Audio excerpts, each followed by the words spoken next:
шашуми ноябр президенти ҷумҳурии тоҷикистон пешвои миллат муҳтарам эмомалӣ раҳмон дар ҷамъомади тантанавӣ ба ифтихори 30-солагии қабули конститутсияи ҷумҳурии тоҷикистон иштирок ва суханронӣ намуданд.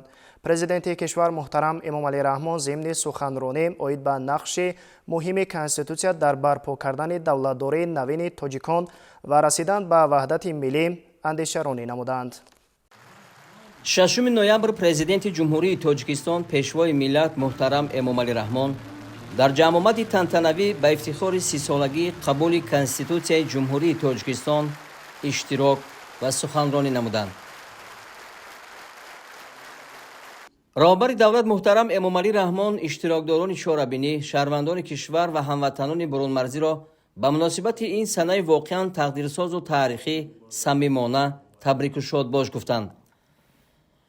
президенти кишвар муҳтарам эмомалӣ раҳмон зимни суханронӣ оид ба нақши муҳими конститутсия дар барпо кардани давлатдории навини тоҷикон ва расидан ба ваҳдати миллӣ андешаронӣ намуданд. таъкид гардид ки конститутсияи тоҷикистони соҳибихтиёр ҳамчун санади ифодагари истиқлолу озодии халқи мо дар таъсиси давлатдории навини тоҷикон ва пойдориву бардавомии он нақши ҳалкунанда дорад.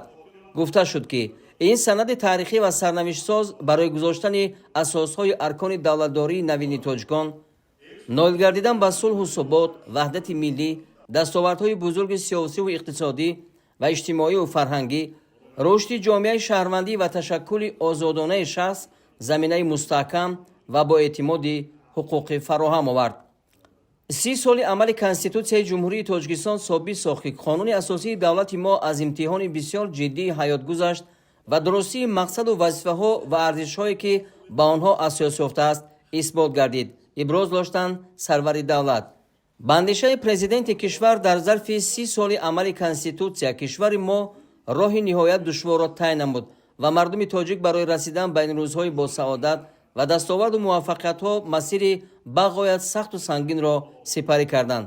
таъкид шуд ки маҳз истиқлоли давлатӣ ҳамчун арзишмандтарину муқаддастарин неъмати зиндагии мардуми тоҷикистон ба қабули конститутсияи соли 1994 замина гузошт. роҳбари давлат аз вазъи мураккаби солҳои аввали ба даст овардани истиқлолият ёдовар шуда изҳор доштанд ки дар он марҳалаи тақдирсоз барои ба эътидол овардани вазъият, таъмин намудани суботи ҷомеа ва расидан ба ризоияту ваҳдати миллӣ зарур буд ки сохти конститутсионӣ барқарор карда шавад, қонунияту тартибот таъмин гардад ва ба ҷанги шаҳрвандӣ хотима бахшида шавад. тавре зикр гардид амалисозии ин вазифаи душвору мураккаб танҳо баъди иҷлосияи таърихии 16-уми шӯрои олӣ оғоз гардид. президенти кишвар таъкид намуданд ки минбаъд дар иҷлосияи 17-уми шӯрои олӣ масъалаи таҳияи конститутсия баррасӣ гардид ва бо роҳбарии сарвари давлат комиссияи конститутсионӣ таъсис дода шуд. зикр гардид ки ҳангоми таҳияи лоиҳаи конститутсия санадҳои ҳуқуқии байналмилалӣ низ мавриди таҳлилу омӯзиш қарор дода шуд ва меъёрҳои онҳо дар қонуни асосии мо дарҷ гардид. ҳамин тавр 6 ноябри соли 1994 дар райпурсии умуми халқӣ 94.4% шаҳрвандон иштирок намуда 87.6% онҳо ба тарафдории қабули конститутсия овоз доданд. пешвои миллат муҳтарам эмомалӣ раҳмон таъкид намуданд ки конститутсияи тоҷикистони соҳибистиқлол дар миқёси иттиҳоди давлатҳои мустақил яке аз аввалин қонунҳои асосие мебошад ки бо роҳи райпурсии умуми халқӣ қабул гардидааст. гуфта шуд ки конститутсияи тоҷикистон анъанаҳои давлату давлатдории тоҷиконро инъикос карда, ҳамчунин кӯшишу талошҳои фарзандони огоҳи миллати тоҷикро дар роҳи расидан ба истиқлолу озодӣ ва давлатдории миллӣ амалӣ гардонд. ба андешаи сарвари давлат маҳз хусусиятҳои хос ва арзишҳои нодири конститутсия боис гардид ки он аз ҷониби коршиносони байналмилалӣ аз ҷумлаи 5 конститутсияи беҳтарини давлатҳои узви созмони амният ва ҳамкории аврупо эътироф шавад. президенти кишвар таъкид доштанд ки қабули конститутсия на танҳо сохти давлатдориро муайяну пойдор сохт, балки он роҳро барои оғози ислоҳоти сиёсиву иқтисодӣ ва ҳуқуқӣ ҳамвор намуд. пешвои миллат муҳтарам эмомалӣ раҳмон изҳор намуданд ки амалӣ гардидани ҳуқуқу озодӣ инчунин вазифаҳои инсон ва шаҳрванд ба сатҳи маърифати ҳуқуқии мардум вобастагӣ дорад. бинобар ин роҳбари давлат зикр намуданд ки мо соли 2024-ро ба муносибати 30-солагии қабули конститутсияи ҷумҳурии тоҷикистон соли маърифати ҳуқуқӣ эълон намудем, зеро ҷавҳари маърифати ҳуқуқиро риояи меъёрҳои конститутсия ҳамчун қонуни асосӣ ташкил медиҳад. ҳадаф аз иқдоми мазкурро сарвари давлат баландбардоштани сатҳи маърифати ҳуқуқии шаҳрвандон, тарғиби арзишҳои демократӣ ва таҳкими ҳуқуқу озодиҳои инсон арзёбӣ намуданд.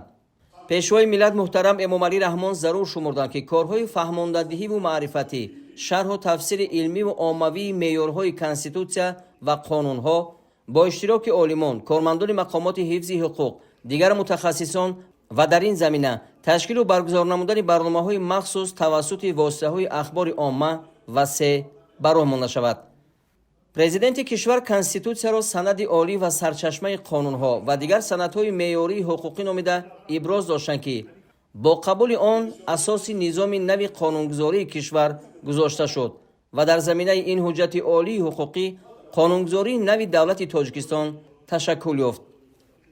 дар фароварди сухан сарвари давлат муҳтарам Эмомалӣ Раҳмон таъкид намуданд, ки бо гузашти 30 сол аз қабули ин санади тақдирсоз мо бо сарбаландӣ ва ифтихор гуфта метавонем, ки роҳи интихоб кардаи мардуми Тоҷикистон, яъне барпо кардани давлати демократӣ, ҳуқуқбунёд, дунявӣ ва иҷтимоӣ, ҷавобгӯи мақсаду маром ва ормону ҳадафҳои мардуми шарафманди мо мебошад. изҳори умед карда шуд, ки конститутсия ҳамчун санади роҳнамову сарнавиштсози таърихӣ барои рушди минбаъдаи Тоҷикистони соҳибистиқлол садсолаҳо хизмат хоҳад кард. баъди суханронии президенти ҷумҳурии Тоҷикистон муҳтарам Эмомалӣ Раҳмон, ҷамъомади тантанавӣ ба муносибати 30-солагии қабули Конститутсияи ҷумҳурии Тоҷикистон бо барномаи рангини консертии устодони санъат ва ҳунармандони кишвар идома ёфт.